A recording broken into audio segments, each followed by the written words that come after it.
think it's hard to have much of a feeling towards it, even as a football fan, because I don't think any of us really know what this means still, because it's such a new scenario and something that football's never really been hit with, the government getting involved to this degree with sanctions like this.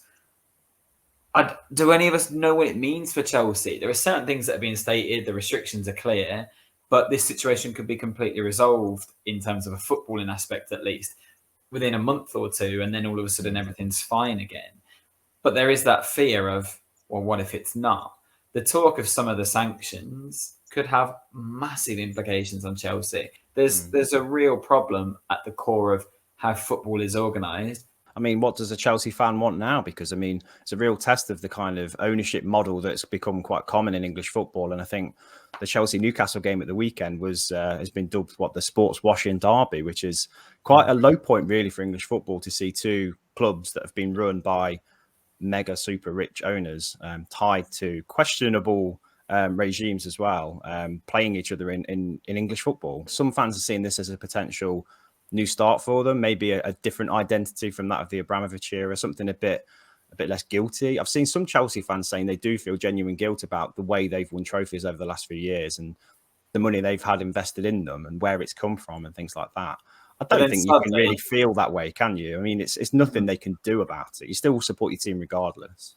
Well, you do, but do you have to be chanting Roman Abramovich's name while there's a minute of applause for Ukraine? No, that is a minority, though. I think we've got to say that. On the whole, I think most Chelsea fans distance themselves from that kind of very hardcore, slightly racist Chelsea fan base. I mean, that's not the first time they've reared their head, to be fair. But exactly. It was in bad taste, wasn't it? If it's your club, you don't know how you'd react to this, and of course, you'd be devastated in some ways. And as a whole, Abramovich's reign has been incredibly successful for Chelsea. Yeah. They've won the European Cup twice in that time, and they're now one of the powerhouses in European football. But that just goes to show the Chelsea fans that are chanting his name show that sports washing works. I think the uncertainty around how they go about their business day to day is genuinely worrying for sort of the 1,000-odd people they've got on their payroll. Obviously, many of them just regular people. So that's a concern. And they can't even have the match day club shop open. They can't do catering. They've only got, I think, a £20,000 budget for away games, which I don't know how that's going to work for European ties. Yeah. But really strange times. And it's weird to see Chelsea sort of thinking about stripping back and spending less all of a sudden. And players probably looking elsewhere. I think Thomas Tuchel's only committed himself to the end of the season and said, yeah, I'll definitely see out the season. But beyond that, nobody knows. And Petr Cech, I think, is the only person from the club who's actually come out and said anything. And even he's completely in the dark. So, yeah, a lot of questions unanswered that I think that only the moment the government can kind of provide clarity on, because the amount of leeway they've given Chelsea, special dispensation, because they are a football club, has been limited. And I think for Chelsea to continue, they're going to need some more clarity on how much money they can spend, because they've got to keep paying the wages of all these people. I think it's a £28 million a month wage bill or something like that, which is, you can't carry on like that without taking any money. So something's got to give. And I'll go to you next, Dave, because as a fellow football fan, as a Manchester United fan as well, I'm sure you don't take any joy in seeing Chelsea going down this route of uncertainty. So what's your thoughts on it?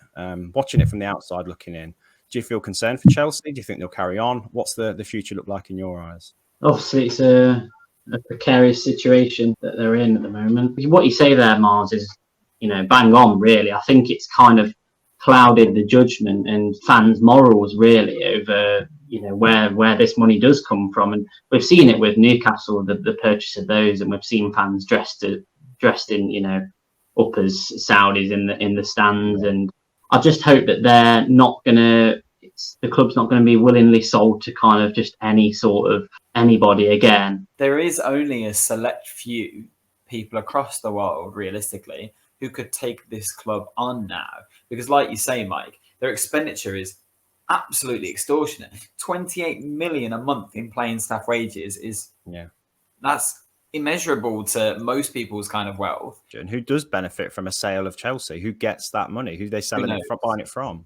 That's a really interesting question that there's not enough clarity on, really. No. And that's the same with a lot of these things. So, for example, 3 have come out and said, we want to remove ourselves from the shirt.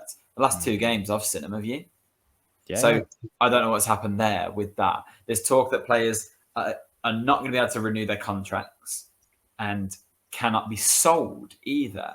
But surely that's a violation of your contract. So right now, if I'm, let's say, Christian Pulisic, and I know that there's a big club interested in me, but because my owner is under UK government sanctions, I can't move my life somewhere else. Yeah. So all of a sudden, you're going to have players that might even want their contracts torn up. They're now saying that Chelsea fans cannot purchase tickets for games anymore.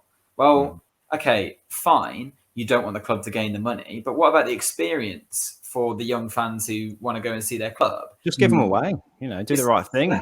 Fill the stadium. 100% give them away or do something. I think even if they were to sell tickets, even if they were to say, we're going to donate the money to, the Ukraine fund, rather than just kind of let it go to waste, it seems nonsensical, really. I mean, I remember when Chelsea were, before the Roman Abramovich era, and they were still a sort of a top 6 Premier League team, and they didn't struggle without Abramovich's money. And I don't doubt they would have competed for the Premier League still without them. Obviously not to the extent of winning the Champions League twice, but that's the balancing act of morality as a football fan you kind of have, isn't it? Do I want my club to be moderately successful with moderate funds and kind of just try and achieve what we can honestly? Or do I want some billionaire owner? And the problem is now that Roman Abramovich's funds have kind of created a club that needs that money, and they need that money to keep coming in. So they've got a playing staff, like you said, that's costing them an absolute fortune. They've got a reputation now that's global. They're the current world club champions.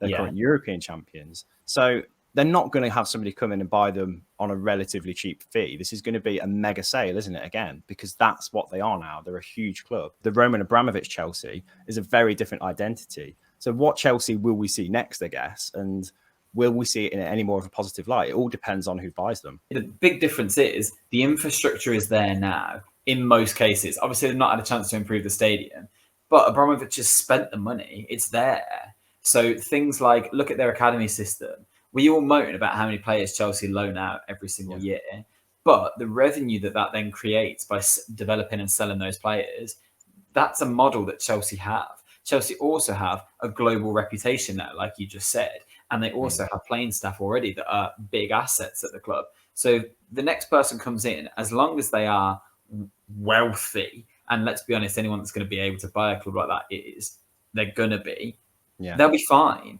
Apparently, that 28 million wage bill is covered quite comfortably most months by Chelsea's revenue anyway. There are occasions where Abramovich has had to put his own hand in his pocket to cover the difference. But obviously, during a pandemic, that's really understandable as to why. But it means that now, actually, we could end up seeing a more positive Chelsea, because they'll come in, whoever the new owner is will come in as the saviour of Chelsea Football Club, won't have to spend the money to develop them like Abramovich did, and instead then can focus on the next steps. So I don't worry about Chelsea from any of this. Now that everyone knows what the term sports washing is, how are we still falling for it? That's the question that I don't understand.